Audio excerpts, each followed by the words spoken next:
that camera store had a burglar-resistant material like this, its owner may not have been a victim of a burglary, or, as it's called, a rip-off.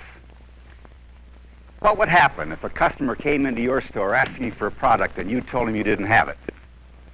What percentage of your business could you recover if you had to close for 30 days as a result of a burglary-caused fire? The questions are rhetorical, of course, but they point out the fact that you may not survive the effects of a burglary.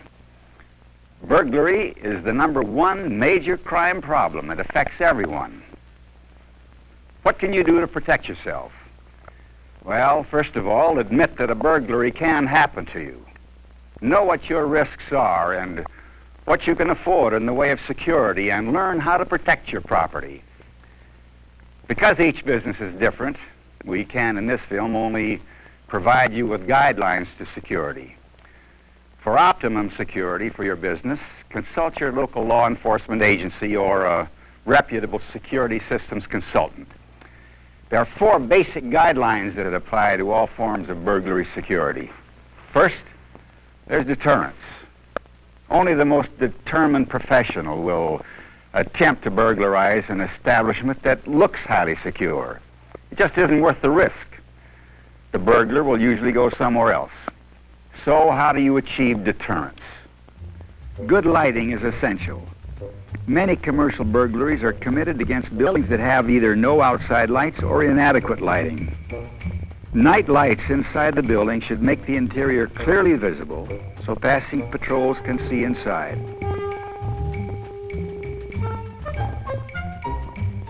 Decorative grills or bars not only provide good protection, but they also give visible evidence that the owner has considered business security. If your business has plate glass windows, install a sliding or folding gate with anchoring rails on the top and bottom. This prevents a hit-and-run burglary, as well as preventing the burglar from pulling up the gate at the bottom and sliding under. Steel screens and metal frames give excellent and visible protection. These screens are virtually impervious to all types of entry or malicious damage, and can be wired to sound an alarm upon an attack.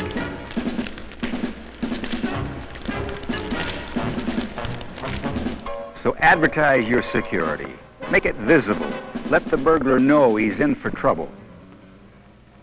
Denying the thief an easy entrance is also an excellent form of security, because no thief likes to take a lot of time or make a lot of noise. Aside from doors with poor locks, the quickest way in is through glass. But there's glass and glass. There are many different types of burglar-resistant glass in the market, and they all deny the burglar a quick and easy means of entry or exit. The next most obvious method of entry is through a lock. The majority of stores and shops have glass doors. These doors should be secured with good deadbolt locks. However, some deadbolts can be circumvented. In narrow style aluminum and glass doors, for instance, the frame may be pried, jimmied, or forced apart if the bolt's not long enough.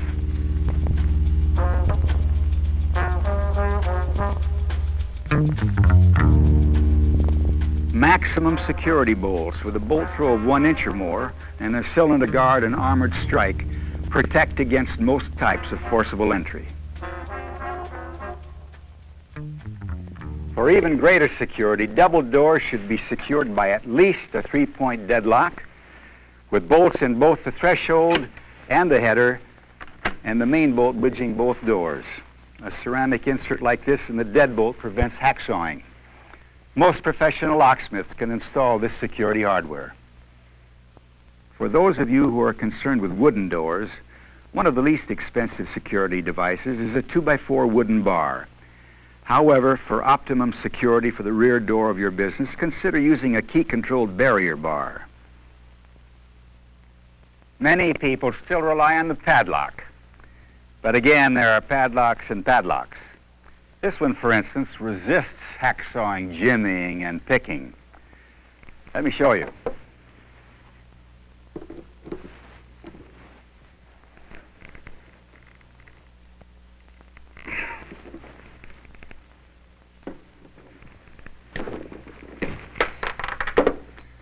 Some locks provide little security.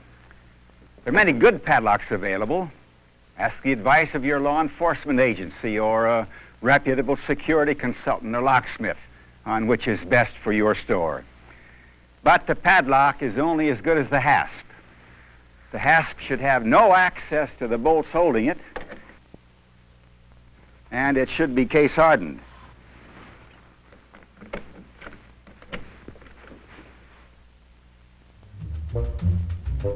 But any lock is only as good as the opening it secures. Doors, for example, should be pinned so that the door cannot be opened if the hinges are jimmied, whether the thief is trying to get in or go out. Exterior wooden doors or wall panels should be protected on the inside by sheet steel. Otherwise, a burglar might come right through. Even with steel-lined doors, steel bars should be placed across the interior to prevent breaking in the entire door. Use a high-quality, case-hardened padlock to secure the bar to the door.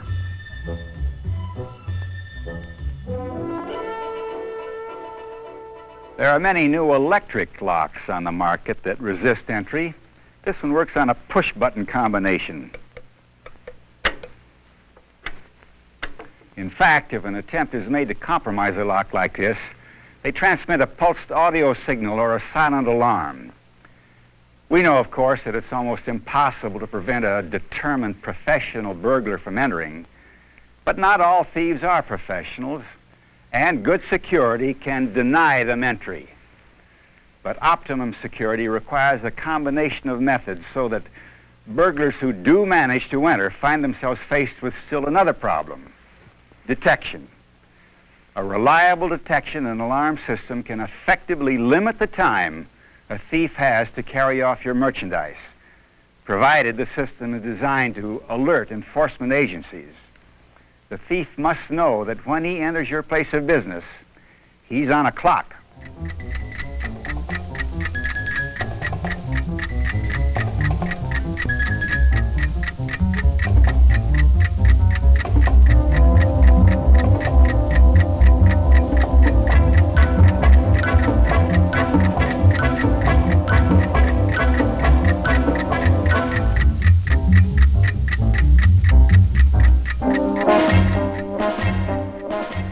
Alarm systems like this photoelectric beam can be rigged to trigger either a silent alarm at a station or an audible alarm on the premises.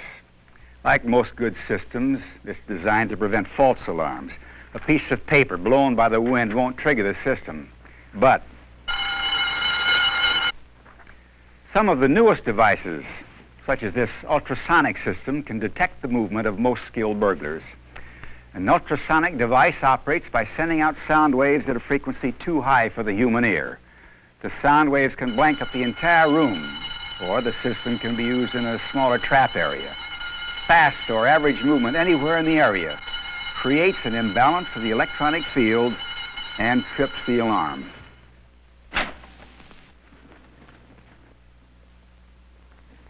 Pressure-sensitive devices are triggered by changes in weight. Metal foil is a time-honored method for protecting areas that can be broken or opened. Breaking the foil disrupts the circuit and triggers the alarm. Pressure switches or magnetic devices, which can be hidden or visible, can be attached to doors, windows, or other areas of ingress.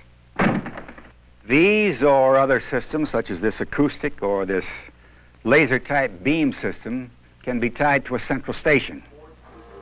Look at 9713. California, where's 250 Bellflower Avenue. This is Morse alarm number 7. I have a 459 silent, and then on the way. The purpose of any detection system is to limit the time a thief has to operate before the arrival of the police. There are ways you can aid the police to cut down this time. For example, some cities use helicopters in their police work. Street numbers painted on your rooftop greatly aid apprehension. You can also limit the amount of your loss by various delaying tactics. The most effective is to create a separate barrier around the most valuable merchandise.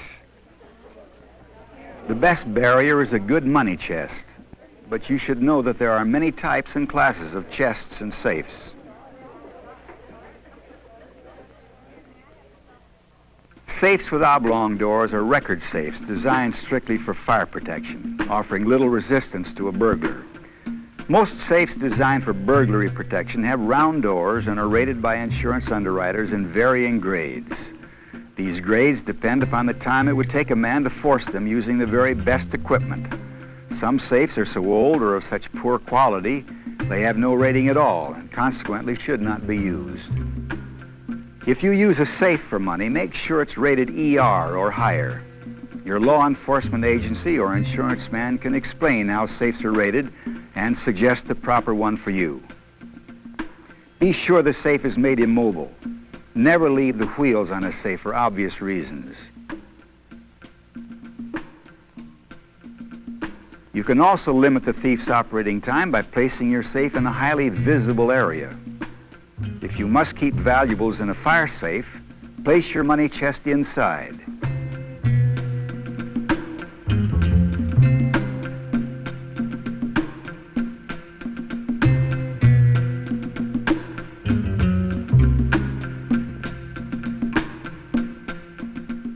Another effective method is to hide your real safe.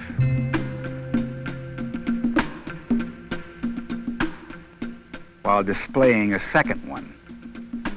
If a safe is not practical, the primary barrier can be an unbreakable display case. There are other ways you can delay the burglar. For instance, special locks can be used to secure valuable office equipment.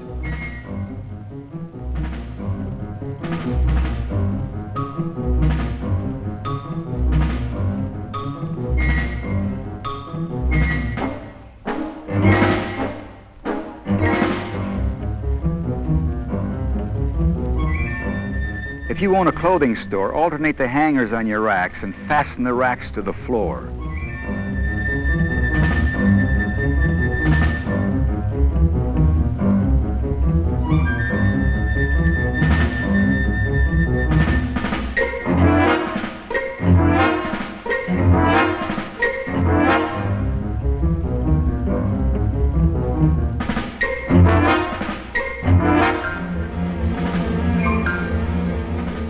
In a jewelry store, spread your risk by decentralizing valuable merchandise.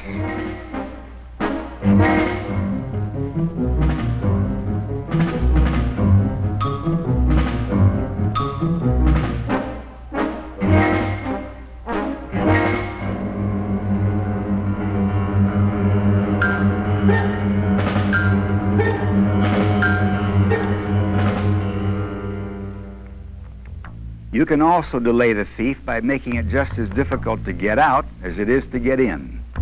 This would give a hiding burglar real trouble, especially if you have limited his time by a detection system.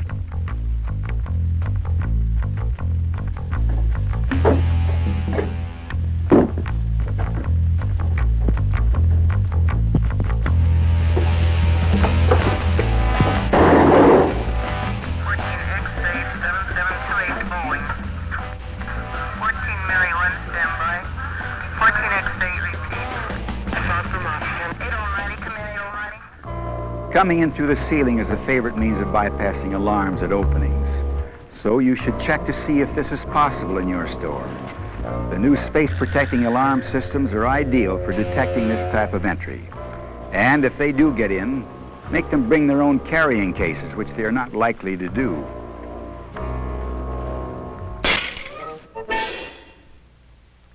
An important point to consider is the effect that optimum burglary protection will have on your insurance. Some companies won't insure you if you have no protection. Others will give favorable rates with good protection. By developing your burglary protection around these 4 Ds, you can significantly reduce your chances of losing your money, your product, and possibly your business. Make no mistake, every business is a candidate for burglary. Play safe. Have a security inspection made.